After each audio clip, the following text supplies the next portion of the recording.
You're listening to She Stitched Me a Summer. Chapter 1. The Stranger at the Door.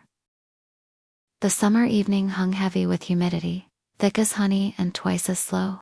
Hannah sat cross-legged on her grandmother's old quilt, needle dancing through soft pink fabric in the lamplight. The cicadas sang their eternal song outside her window, a lullaby that had carried her through countless nights in this little house, filled with jasmine-scented memories. She hummed a longoni of grandmothers, melodies that lived in her bones now, passed down like the recipes and the gentle way of seeing good in everything. The teddy bear taking shape in her hands would join the others tomorrow, lined up in her front yard, waiting for some child who needed a friend. Thud. The sound came from her front porch, heavy and wrong against the summer night's gentle symphony. Hannah's needle paused midst it. The cicadas continued their chorus, but something had shifted in the air, a tension that made her pulse quicken. Another sound, a groan, low and pained. Setting down her work with trembling hands, Hannah moved to the window, through the gauzy curtains. She could see a dark shape slumped against the wall of her house. Her heart hammered against her ribs as she crept to the front door, bare feet silent on the wooden floors that creaked with age and stories. The porch light revealed what the darkness had hidden. A man lay crumpled on her doorstep, blood dark against his torn shirt. He was large, muscular, with tattoos trailing up his left arm like war paint. His black hair was buzzed short, and even unconscious. There was something dangerous about him, something that belonged to a world far from wind chimes and sunflowers. God, Hannah whispered, her hands flying to her mouth. She should call for an ambulance, should get help, should definitely not approach this stranger who looked like he'd walked out of her nightmares. But as she fumbled for her phone with shaking fingers, his eyes flickered open, dark, unfocused, but somehow finding hers in the amber porch light. Don't. His voice was gravel and roughness. His hand, stained with blood, reached toward her with desperate urgency. No hospital. You're hurt. I have to. Please. The word cracked something in his voice, raw and vulnerable beneath the dangerous exterior. His fingers barely grazed hers, but she felt the tremor in them. No hospital.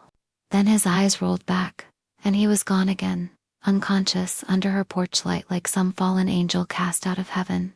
Hannah stared at him, phone still clutched in her hand. Every rational thought screamed at her to call for help, to let professionals handle this bleeding stranger who'd collapsed on her doorstep. He was too big, too intimidating, too unknown. The tattoos, the blood, the way he'd begged against medical help, it all pointed to danger. But something else whispered in her chest. In the space where her grandmother's voice still lived, some souls are just lost. Little flower. Sometimes the scariest looking people are the most broken inside. The phone slipped back into her pocket. Okay, she whispered to the unconscious man. Okay. Getting him inside was like trying to move a mountain. Hannah was small, delicate in the way of flowers and songbirds, and he was all sharp angles and solid muscle. But determination born of inexplicable compassion gave her strength she didn't know she possessed. She dragged him inch by inch across the threshold, through her living room with its doilies and family photos, down the short hallway to her grandmother's old room, the room that still smelled faintly of jasmine and old books. He was too heavy for the bed, so she made do with pillows. On the floor, her grandmother's bare quilts tucked around him. The first aid kit came out. Nothing fancy, just bandages and antiseptic that stung her own nose as she cleaned the worst of his wounds. They weren't deep, thankfully, more like he'd been in a fight than anything truly life-threatening. As she worked, she studied his face, unconscious. The hardness melted away, revealing something younger, more vulnerable. His left ear held a small black hoop, and she found herself wondering about the story behind each scar, each line etched into his skin. When she'd done all she could, Hannah sat back on her heels, suddenly aware of what she'd done. A complete stranger was sleeping in her grandmother's room, and she had no idea who he was, or what kind of trouble he might bring to her quiet life. The night stretched long ahead of her. Hannah curled up in the old rocking chair by the window, clutching her own childhood teddy bear, the one her grandmother had stitched for her from scrap fabric. The bear was worn and faded now, but it had been her comfort through every thunderstorm, every lonely night. Her grandmother had always said that everyone needed something to hold when the world felt too big and too scary. She watched the stranger's chest rise and fall in the lamplight, listened to his breathing gradually, even out from pained gasps to something deeper, more peaceful. She didn't understand why she wasn't afraid. Didn't understand why her heart had opened its door to this dangerous-looking man who'd literally crashed into her safe, quiet world. Some people don't know how to ask for help, grandmother's voice whispered in her memory. They've forgotten that kindness exists. Outside, the wind picked up, stirring the wind chimes and carrying the scent of summer through the open windows. Inside, the room smelled faintly of jasmine and antiseptic. A gentle girl kept vigil over a wounded stranger, stitching together a beginning neither of them could have imagined. Chapter 2. The Softness of Silence. Morning came softly, wrapped in the gentle hum of cicadas, and the golden warmth of early summer sun, filtering through sheer curtains. The scent of jasmine still lingered in the hallway like a memory, faint and comforting. In the kitchen, Hannah moved quietly, barefoot on the wooden floor, stirring porridge in a small pot. She had not slept, not really, only dozed in and out of light dreams. The stranger had remained still throughout the night. No groans, no sudden movements, just the slow, steady rhythm of someone deep in recovery, or deep in something else entirely. The soft shuffle of unsteady footsteps drew her attention from the pot of rice porridge she'd been stirring. Hannah turned to see him, the man whose name she still didn't know, leaning heavily against the kitchen doorway. One hand braced against the wall, the other pressed protectively to his bandaged ribs. He looked rough, paler in the morning light. The bandages she'd wrapped around his arm were slightly askew. His eyes were shadowed, guarded, but not angry. The tattoos that had seemed so intimidating in the darkness now told a different story, not of violence, but of someone who had worn his pain on his skin, because he had nowhere else to put it. She didn't speak, sensing that words might shatter whatever fragile peace had settled over them both. Instead, she ladled the warm porridge into her grandmother's favorite bowl, cream-colored ceramic with tiny blue flowers around the rim, and set it gently on the small kitchen table. Then a glass of water. She pulled out the chair with a soft scrape of wood against the floor, and stepped back. He moved like someone unaccustomed to being cared for, cautious, uncertain, as if kindness were a foreign language. He'd forgotten how to speak, but he sat, took the spoon, ate slowly, without looking at her, though she noticed the way his shoulders gradually relaxed with each bite. Hannah busied herself with small tasks, giving him space to exist without feeling observed. She washed the pot, wiped down counters that were already clean, arranged the salt and pepper shakers just so. When he finished, he set the spoon down with a soft clink and murmured, "Thanks." He pushed his chair back and stood, immediately swaying on his feet. The color drained from his already pale face, and she saw him grip the table's edge to steady himself. "Wait," she said, her voice barely above a whisper. "You shouldn't be moving too much yet, you're still hurt." Stubbornness flickered in his dark eyes, the look of someone who had learned to rely only on himself. "I don't want to trouble you any more than I already have. I should go." He took a step toward the door, wavered. His knees buckled. Hannah caught him instinctively, her small arms wrapping around his waist to steady him. Her breath hitched at the contact. He was warm, solid, and much heavier than his injured state suggested. She could feel his heart racing beneath the torn fabric of his shirt, fast and chaotic. "You can stay until you're better. I don't mind at all," she said softly, guiding him back into the chair. He looked at her then, really looked, as if trying to decode some hidden meaning in her words, searching for the catch, the condition, the price that always came with kindness in his world. But there was none. Only the gentle sincerity of someone who had learned from her grandmother that love was something you gave freely, not something you bartered. After a long moment, he gave a small nod. The afternoon settled over the house like a comfortable blanket. Hannah brought a pillow from her own bed to the living room sofa, helping him lie down despite his protests that he could manage. He winced as he settled back, but said nothing, pride warring with exhaustion. She drew the curtains halfway, creating soft stripes of sunlight that fell across the hardwood floor like golden ribbons. Then she went out onto the porch with her wicker basket in her lap and a half-finished teddy bear in her hands. She began to sew it. Her fingers worked by instinct, following patterns her grandmother had taught her on countless summer afternoons just like this one. And as always, the melody came with the stitching, a lullaby passed down through generations, hummed so softly. It seemed to blend with the whisper of wind through the leaves. Inside, Kai drifted into sleep. It was the deepest rest he'd had in years. No concrete floors or flickering neon lights. No shouts echoing through warehouse walls, or the constant need to watch his back. Just a soft couch that smelled faintly of lavender and old books. And the distant sound of someone humming a song that didn't hurt to hear. His dreams, for once, were quiet. When he awoke, it was late afternoon. The air was golden and still, filled with the lazy drone of bees and the distant laughter of children playing somewhere down the street. He sat up slowly, muscles sore but somehow calmer. The panic that usually clawed at his chest upon waking was absent, replaced by something he couldn't quite name. He stepped outside. Blinking in the honey-colored light, Hannah was tending to the sunflowers that lined the edge of her porch. Their faces turned toward the sun like faithful sentinels.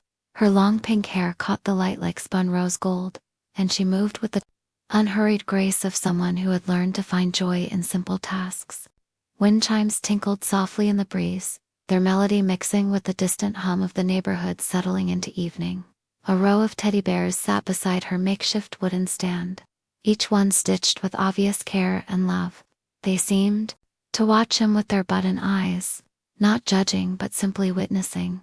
She looked up and saw him standing there, and her face brightened with a smile that was warm and uncomplicated. He didn't smile back, not yet.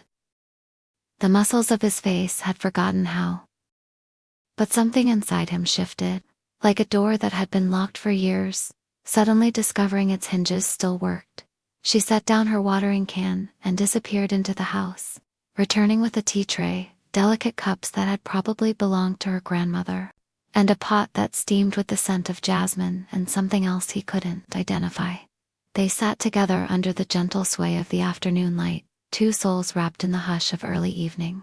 She poured tea with careful ceremony, her movements graceful and unhurried. The liquid was pale gold and tasted like summer afternoons and memories he'd never had. She didn't ask questions. He didn't offer answers.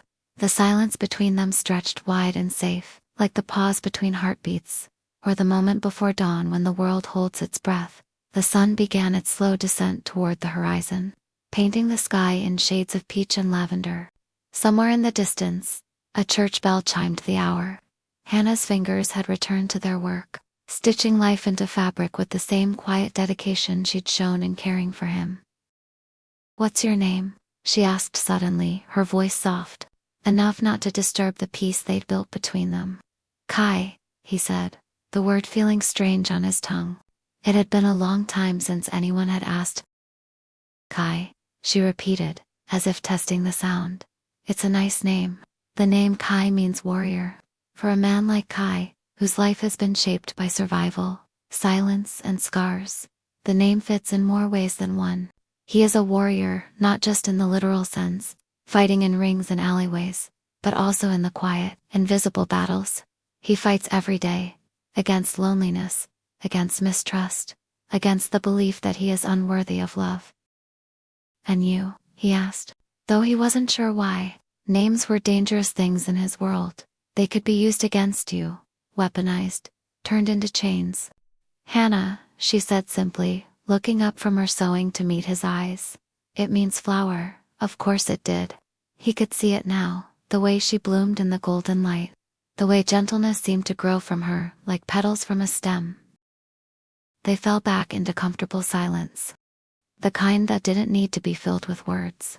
As the evening deepened around them, Kai found himself thinking not about where he would go next or what debts still needed paying, but about the simple miracle of sitting still without fear. The wind chimes sang their quiet song, and for once, he listened, and for the first time in longer than he could remember, Kai didn't want to leave. Chapter 3. Threads Between Us. The days unfolded like soft fabric, each one stitched gently to the next. Summer lingered in the air, warm and golden, stretching time into something slower, quieter. Kai's strength had returned gradually, first in the way he no longer winced when moving, then in the way his footsteps grew steadier, more confident, and with every step he regained, the weight on his chest grew heavier. It wasn't pain, it wasn't fear, it was gratitude, unspoken, growing, and relentless. A kind of burden he didn't know how to carry, because he had never been taught how to receive kindness without a cost. He didn't know what to do with it, so he worked. He fixed the wobbly leg of Hannah's sewing table, carefully tightening bolts with a precision that surprised even him. He hauled crates of fabric and tucked them neatly into corners, repaired the loose hinge on the porch door, oiled the squeaky gate. He watered her garden in the early hours when the light was still silver and cool. He peeled vegetables while she stirred broth, rinsed dishes while she hummed, dried them with a quiet diligence that made her glance at him more than once. Hannah never once asked him to help. She never expected anything in return for the meals she made, or the bed she offered, or the soft silences she shared. But that only made him want to do more. Her kindness was a mirror, reflecting back a version of himself he wasn't sure he believed in yet. They didn't speak much, but something tender formed in the quiet between them, a presence that filled the air like the scent of jasmine on warm evenings, subtle, constant, comforting. Each meal Hannah cooked for him was simple, but filled with an attention to detail that made it feel special. She told him once, in passing, that her grandmother had taught her how to cook, not just with recipes, but with feeling, measuring by scent, by sound, by warmth. Kai watched her. Every movement gentle, efficient, graceful. She didn't waste a gesture. She moved through the kitchen like someone who had found peace in repetition, in rhythm, and creating something warm for someone else. One morning they set up the teddy bear stand together. The sun was already strong by mid-morning, casting long shadows of wind chimes and flower pots across the wooden porch. Hannah greeted the passing children with delight, crouching down to show them each bear and explain how they were made. Kai stood behind her, lifting boxes, adjusting the umbrella over the stall. One child, wide-eyed and brave, tugged at Hannah's sleeve and asked in a loud whisper, "Is he a bodyguard?" Kai raised an eyebrow. Hannah laughed, covering her mouth. "He's my friend, and he helps me carry the heavy stuff." The little girl turned to him, considering. "You look like you could beat up a dragon." He didn't respond at first, but then he shrugged, deadpan. "Only if it deserved it." The girl giggled. Hannah did too. He found himself smiling without meaning to. When Hannah glanced back at him and caught the hint of that smile, he quickly cleared his throat and looked away, his face returning to its usual mask of indifference, but his ears traitorously burned red. That afternoon, as the sun mellowed and the wind grew lazy, an elderly neighbor across the street was struggling with a heavy bag of soil near her front gate. Without a word, Kai stepped off the porch and crossed the quiet street. The bag was large, awkwardly shaped, but he hefted it onto his shoulder with practiced ease and carried it to her doorstep. The older woman blinked in surprise, then beamed at him. "Thank you, young man," she said cheerfully, her eyes crinkling with kindness as she pressed a small carton of strawberries into his hands. "Take these, fresh from my garden." Kai only nodded. He returned to Hannah without a word and handed her the berries. Hannah's eyes lit up. "These are perfect for tea," she said with a soft laugh. "Want to learn how to make strawberry brew?" He shrugged lightly, but his curiosity flickered in his gaze. In the kitchen, she guided him through each step with patient instruction. "First we rinsed them," she said, handing him a small colander. His hands were careful despite their roughness, each berry treated with unexpected gentleness. "You're good at this," she observed as he sliced the strawberries, his movements deliberate and precise. "I'm good with knives," he said simply. "No," she shook her head. "You're good at being careful with fragile things." He paused, looking up at her. Something passed between them in that moment, an understanding that went deeper than strawberries and tea. Once the berries were sliced, Hannah added them to a glass pitcher along with mint and lemon. She poured in hot water, then cooled it with ice, the color blooming from clear to soft pink to rose. She handed him a cup. Try it. He took a sip and paused, something shifting in his expression. It tastes like, he struggled for words, like summer should taste. Hannah's smile was radiant. My grandmother would have loved that description. That evening, after dinner, Hannah disappeared for a moment and returned with something hidden in her hands. The porch was bathed in golden light, cicadas beginning their evening song.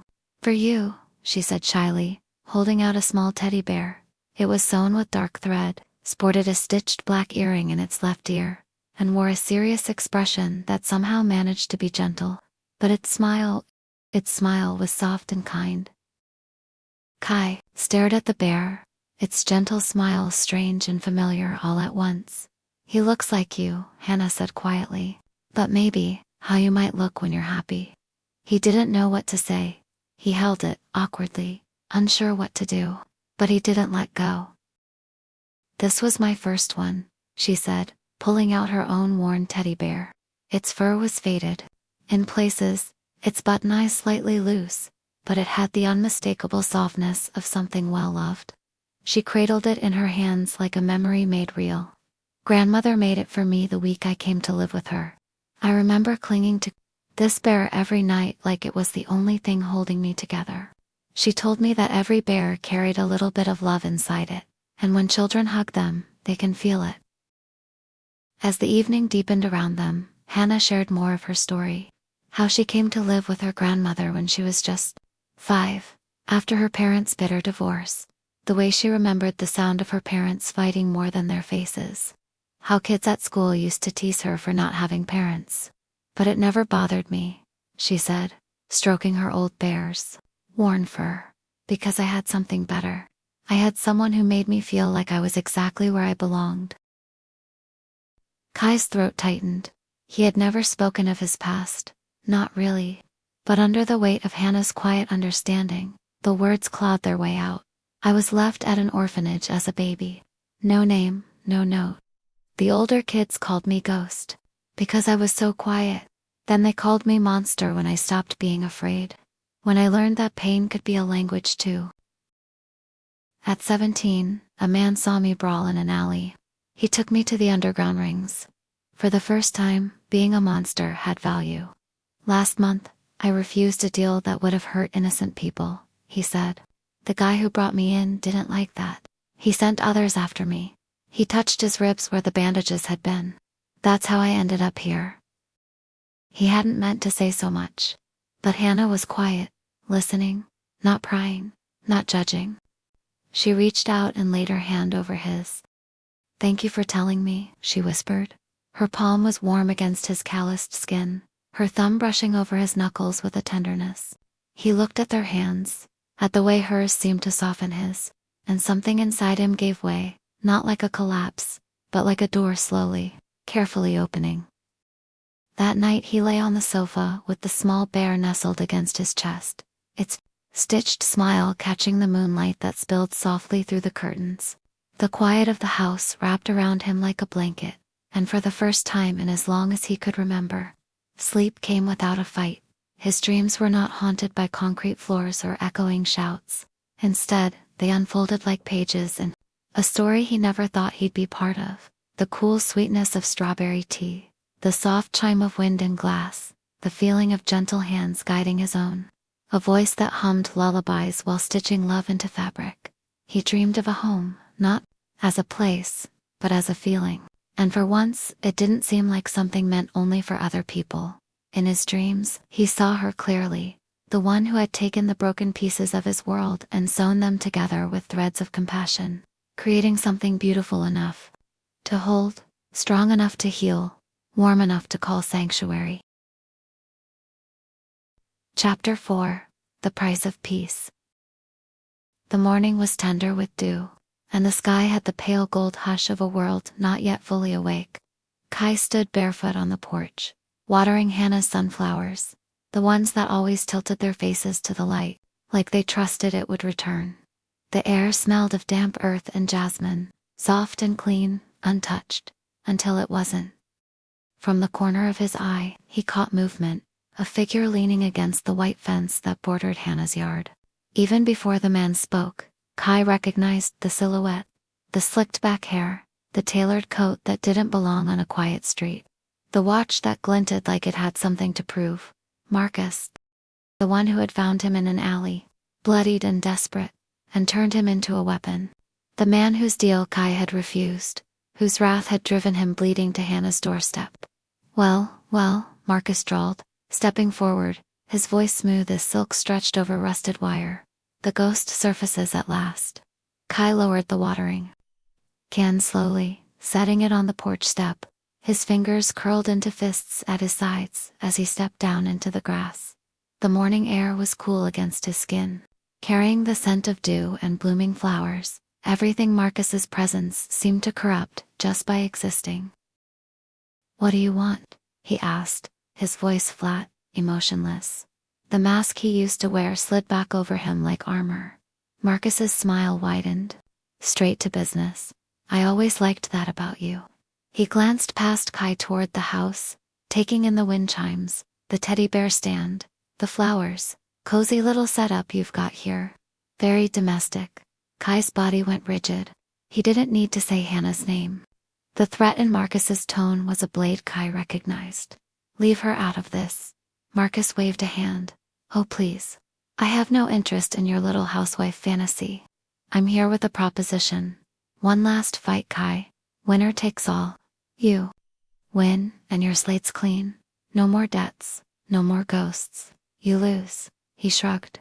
"Then you won't need to worry about debts ever again, will you?"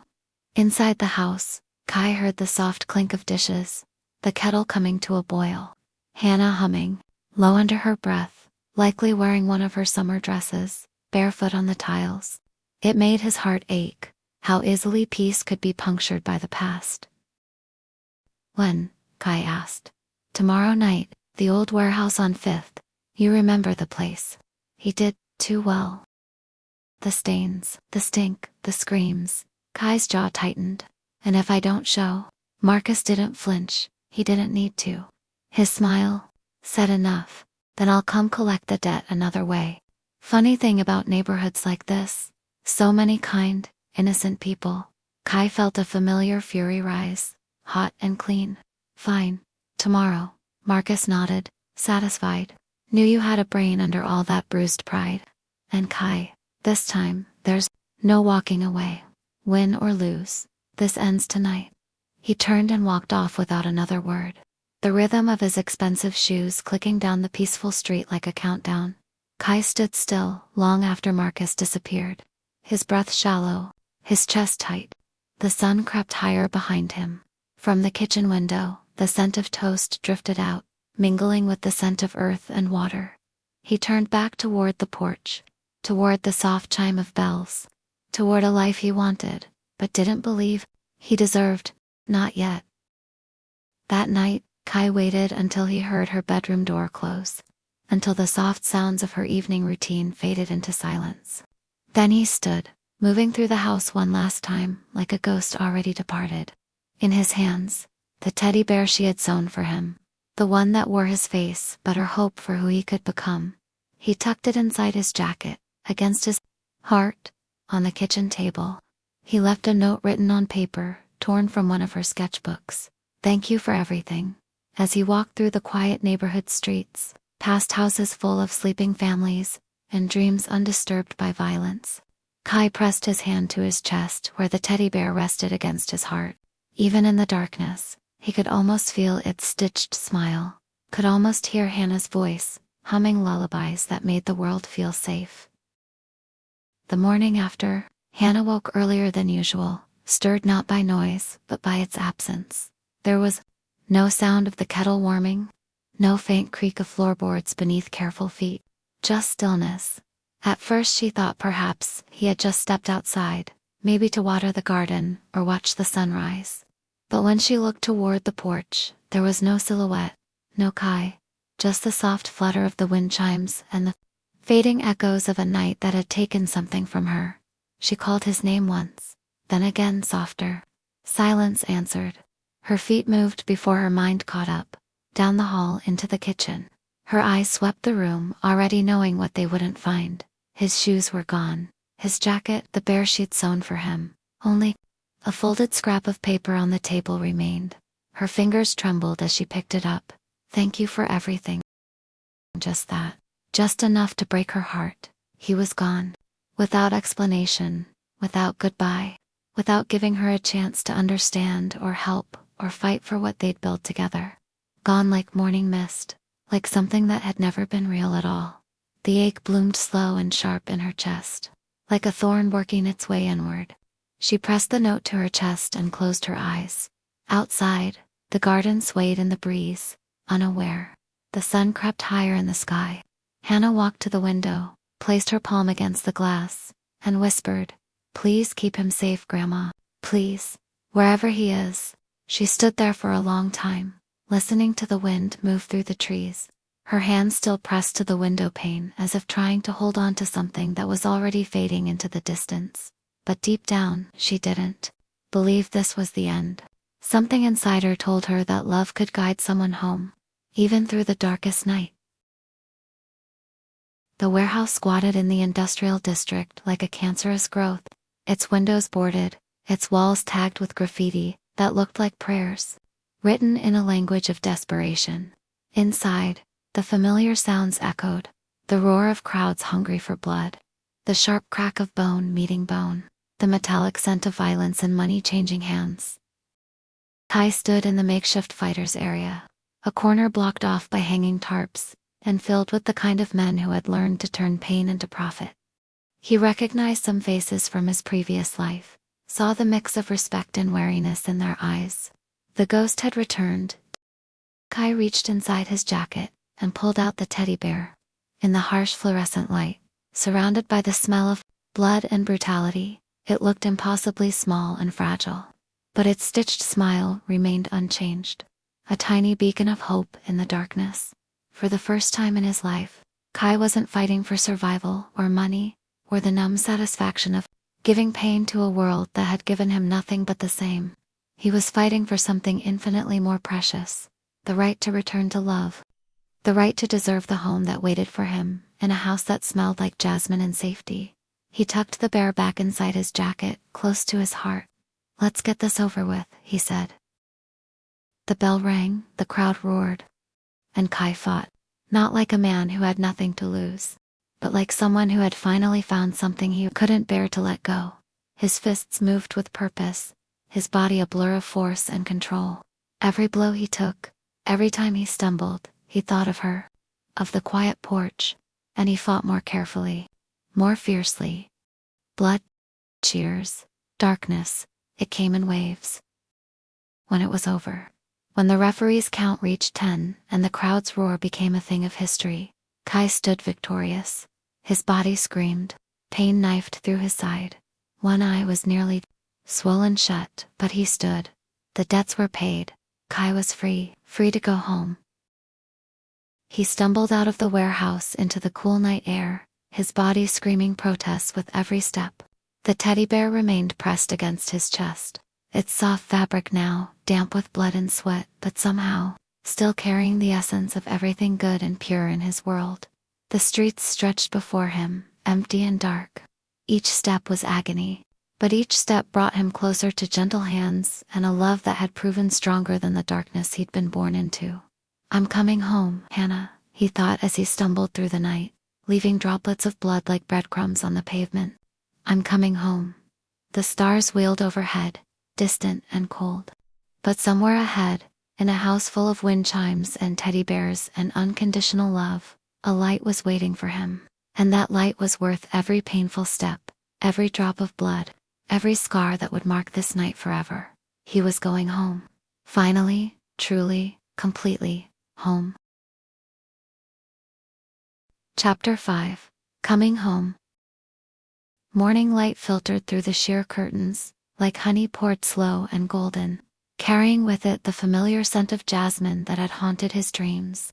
Kai's eyes fluttered open in the room that had become his sanctuary, grandmother's room, with its faded quilt, and the lingering presence of unconditional love. For a moment, suspended between sleep and waking, he thought he was dreaming again. The softness beneath him, the gentle warmth of sunlight on his face, it all felt too precious, too perfect to be real. But when he shifted, pain shot through his ribs like lightning, sharp and unforgiving, and he knew with absolute certainty that this was no dream. The memories flooded back in fragments, stumbling through empty streets, each step a battle against his failing body, the teddy bear pressed against his chest, its stitched smile the only light in the darkness, the moment he saw her porch light glowing like a beacon, calling him home. Collapsing on her doorstep, his strength finally spent, only to see the door open and light spill out, not harsh fluorescent warehouse light, but warm golden light that seemed to chase away every shadow he'd ever known. He remembered the gentle touch of her hands as she knelt beside him in the darkness, how he'd managed to lift his trembling fingers to her cheek, feeling the salt of tears he hadn't realized she was crying. "I came back," he'd whispered, his voice barely more than breath. "I came back to you." The smile that had spread across his face then was the first real one he'd worn in years. Not the sharp, dangerous smile of a fighter, but something soft and unguarded and wholly his own. Then darkness had claimed him, but it was a gentle darkness, wrapped in the knowledge that he was finally, truly home. Now, in the tender morning light, he pushed himself up slowly, his body protesting every movement, but there was something different about the pain now. It wasn't the hollow ache of emptiness he'd carried for so long.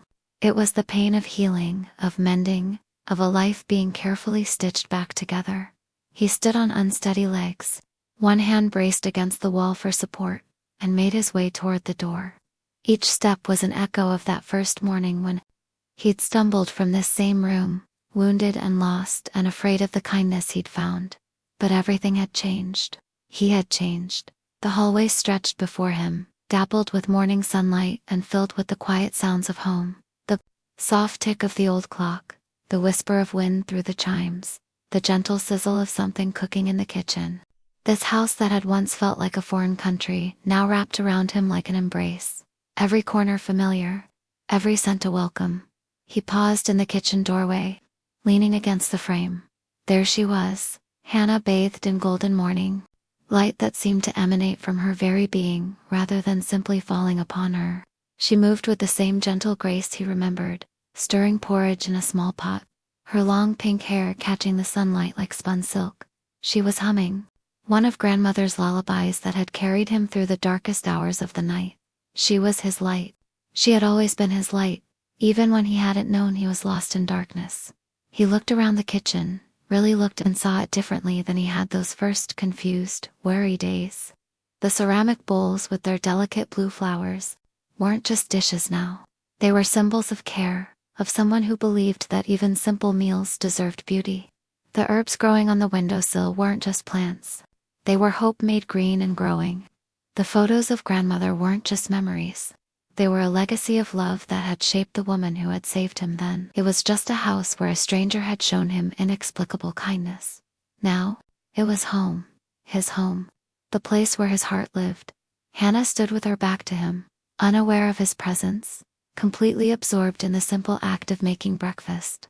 The same tender ritual she'd performed that first morning when he'd been nothing more than a wounded stranger who'd stumbled into her world. But now he understood what he hadn't then. That every meal she'd cooked, every bandage she'd changed, every quiet moment she'd shared had been an act of love, patient and persistent as rain on stone, wearing away his defenses drop by gentle drop. He moved toward her on silent feet, his heart full to bursting with words he'd never learned how to say. Words like thank you and I'm sorry and I love you and you saved me and I never want to leave all tangled together in his throat, too big and too precious to trust to voice. Instead, he did what felt most natural, most true. He wrapped his arms around her from behind, carefully, gently, the way someone might hold the most precious thing in the world. She tensed for just a moment in surprise, then melted back against him with a soft sigh that sounded like coming home. Thank you, he whispered into her hair, his voice rough with emotion. For everything. for seeing something in me worth saving, for being patient when I didn't know how to stay, for being home when I didn't know what home meant. His arms tightened around her, not possessive but protective, cherishing. You're my home, Hannah. I won't leave again, not ever. She turned in his arms, and her face was radiant with joy, with relief, and with a love so pure it stole the breath from his lungs. Her hands rose to cradle his bruised face, thumbs brushing tenderly across each mark like she could will the pain away. Welcome home, she whispered, and then she was in his arms properly, held tight against his chest as he embraced her like she was every prayer he'd never dared speak aloud. They stood like that in the golden kitchen, two souls who had found their way to each other through darkness and pain and the patient, persistent power of love. Outside, the wind chimes sang their soft song, and in the little house that smelled of jasmine and safety, two hearts beat in perfect rhythm, at peace. Thank you for listening to this gentle love story. If it brought you a moment of warmth or peace, my heart is happy. Until we meet again, stay kind, stay soft, and keep believing in love. And remember, you deserve a love that touches your soul, the way this one did, because your heart, with all its beautiful imperfections, is meant to be cherished.